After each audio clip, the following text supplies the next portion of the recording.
A Mysterious Case by Katharine Green. It was a mystery to me, but not to the other doctors.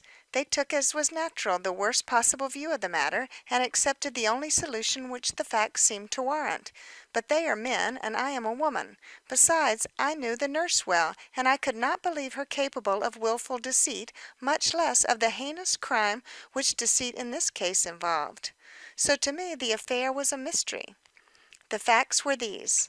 My patient, a young typewriter, seemingly without friends or enemies, lay in a small room of a boarding house, afflicted with a painful but not dangerous malady. Though she was comparatively helpless, her vital organs were strong, and we never had a moment's uneasiness concerning her, till, one morning, when we found her in an almost dying condition, from having taken, as we quickly discovered, a dose of poison, instead of the soothing mixture which had been left for her with the nurse. Poison! And no one, not even herself or the nurse, could explain how the same got into her room, much less into her medicine. And when I came to study the situation, I found myself as much at a loss as they, owing to the fact that there neither was nor ever had been a drop of it in my possession. The mixture, then, was pure when it left my hand, and according to the nurse, whom, as I have said, I implicitly believe, it went into the glass pure, and yet when, 2 hours later, without her having left the room, or anybody coming into it, she found occasion to administer the draught, poison was in the cup, and the patient was only saved from death by the most immediate and energetic measures, not only on her part, but on that of Dr. Holmes, who, in her haste and perturbation, she had called in from the adjacent house. The patient, young, innocent, unfortunate, but of a strangely courageous disposition, betrayed nothing but the utmost surprise at the peril she had so narrowly escaped. When Dr. Holmes intimated that perhaps she had been tired of suffering and had herself found means of putting the deadly drug into her medicine, she opened her great gray eyes with such a look of childlike surprise and reproach that he blushed and murmured some sort of apology. "Poison myself!" she cried, "when you promise me that I shall get well? You do not know what a horror I have of dying in debt, or you would never say that." This was some time after the critical moment had passed, and there were in the room Mrs. Dayton, the landlady, Dr. Holmes, the nurse, and myself. At the utterance of these words we all felt ashamed, and cast looks of increased interest at the poor girl. She was very lovely. Though without means, and, to all appearance, without friends, she possessed in great degree the charm of winsomeness, and not even her many sufferings, nor the indignation under which she was then labouring, could quite rob her countenance of that tender and confiding expression which so often redeems the plainest face and makes beauty doubly attractive. "Dr. Holmes does not know you," I hastened to say. "I do, and utterly repel for you any such insinuation. In return, will you tell me if there is anyone in the world whom you can call your enemy? Though the chief mystery is how so deadly and unusual a poison could have gotten into a clean glass, without the knowledge of yourself or the nurse. Still, it might not be amiss to know if there is anyone, here or elsewhere, who for any reason might desire your death." The surprise in the childlike eyes increased rather than diminished. "I don't know what to say," she murmured. "I am so insignificant and feeble a person that it seems absurd for me to talk of having an enemy. Besides, I have none. On the contrary, everyone seems to love me more than I deserve. Haven't you noticed it, Mrs. Dayton?" The landlady smiled and stroked the sick girl's hand. "Indeed," she replied, "I have noticed that people love you, but I have never thought it was more than you deserved. You are a dear little thing, Addie." And though she knew, and I knew, that the everyone mentioned by the poor girl meant ourselves, and possibly her unknown employer, we were none the less touched by her words. The more we studied the mystery, the deeper and less explainable did it become.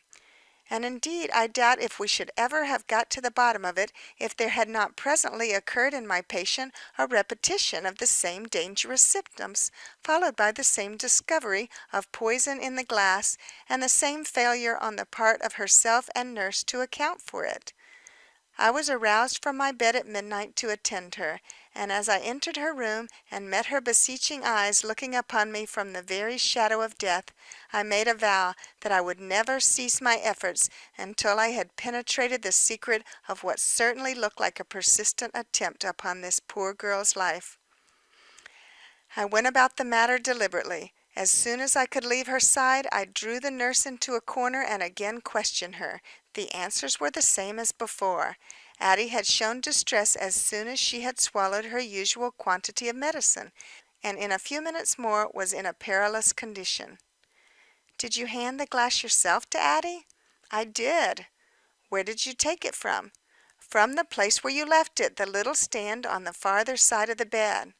"And do you mean to say that you had not touched it since I prepared it?" "I do, ma'am." "And that no one else has been in the room?" "No one, ma'am." I looked at her intently. I trusted her, but the best of us are but mortal. "Can you assure me that you have not been asleep during this time?" "Look at this letter I have been writing," she returned. "It is 8 pages long, and it was not begun when you left us at 10 o'clock." I shook my head and fell into a deep reverie. How was that matter to be elucidated, and how was my patient to be saved? Another draught of this deadly poison, and no power on earth could resuscitate her. What should I do, and with what weapons should I combat a danger at once so subtle and so deadly?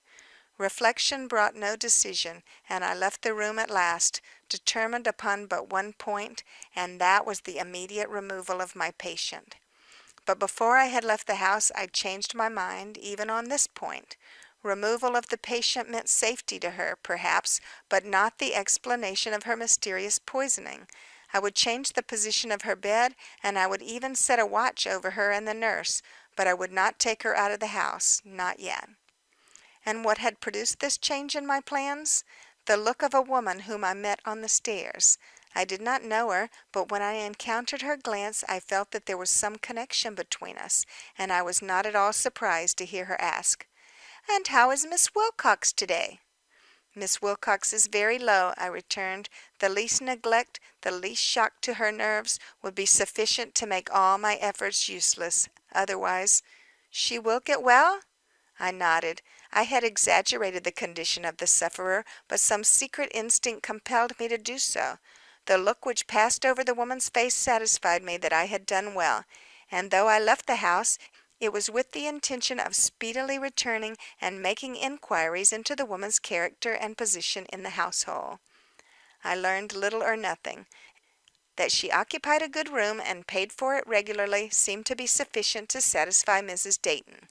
Her name, which proved to be Leroux, showed her to be French, and her promptly paid $10 a week showed her to be respectable. What more could any hard-working landlady require? But I was distrustful. Her face, though handsome, possessed an eager, ferocious look which I could not forget, and the slight gesture with which she had passed me at the close of the short conversation I had given before had a suggestion of triumph in it which seemed to contain whole volumes of secret and mysterious hate. I went into Miss Wilcox's room very thoughtful. "I am going—" But here the nurse held up her hand. "Hark!" she whispered. She had just set the clock and was listening to its striking.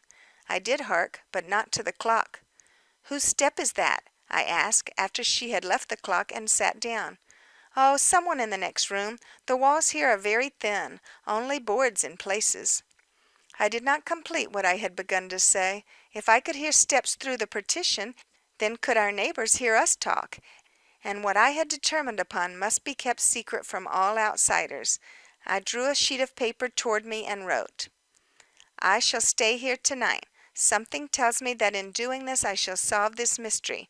But I must appear to go. Take my instructions as usual and bid me good night. Lock the door after me, but with a turn of the key instantly unlock it again. I shall go downstairs, see that my carriage drives away, and quietly return. On my re-entrance I shall expect to find Miss Wilcox on the couch with the screen drawn up around it, you in the big chair, and the light lowered. What I do thereafter need not concern you. Pretend to go to sleep." The nurse nodded and immediately entered upon the programme I had planned. I prepared the medicine as usual, placed it in its usual glass, and laid that glass where it had always been set, on a little table at the farther side of the bed. Then I said good night, and passed hurriedly out. I was fortunate enough to meet no one going or coming. I regained the room, pushed open the door, and finding everything in order, proceeded at once to the bed, upon which, after taking off my hat and cloak and carefully concealing them, I lay down and deftly covered myself up. My idea was this, that by some mesmeric influence of which she was ignorant, the nurse had been forced to either poison the glass herself or open the door for another to do it. If this were so, she or the other person would be obliged to pass around the foot of the bed in order to reach the glass, and I should be sure to see it, for I did not pretend to sleep. By the low light enough could be discerned for safe movement about the room, and not enough to make apparent the change which had been made in the occupant of the bed.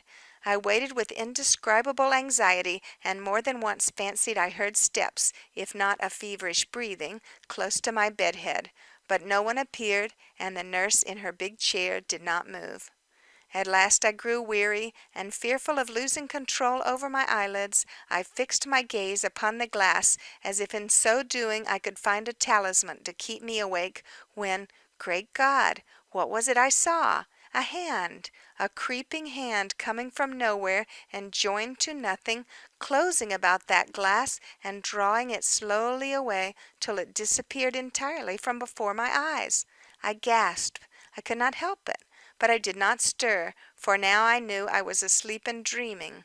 But no, I pinch myself under the clothes and find that I am very wide awake indeed. And then, look, look, the glass is returning. The hand, a woman's hand, is slowly setting it back in its place, and with a bound I have that hand in my grasp.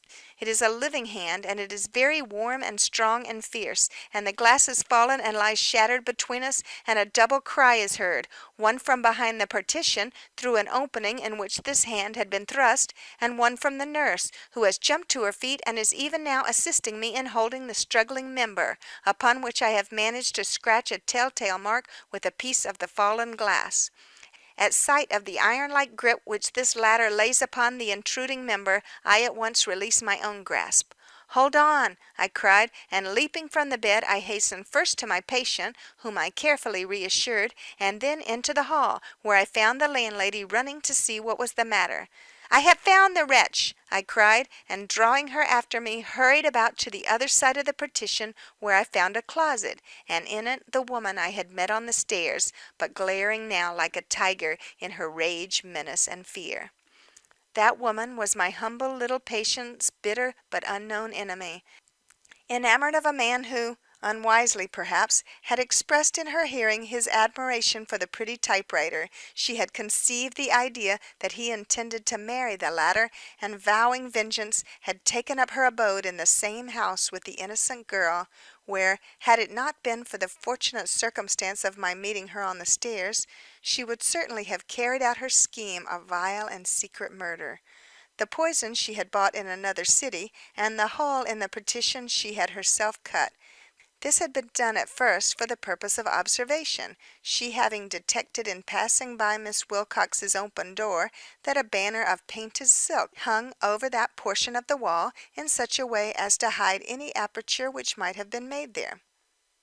Afterward, when Miss Wilcox fell sick, and she discovered by short glimpses through her loophole that the glass of medicine was placed on a table just under this banner, she could not resist the temptation to enlarge the hole to a size sufficient to admit the pushing aside of the banner and the reaching through of her murderous hand. Why she did not put poison enough in the glass to kill Miss Wilcox at once, I have never discovered. Probably she feared detection.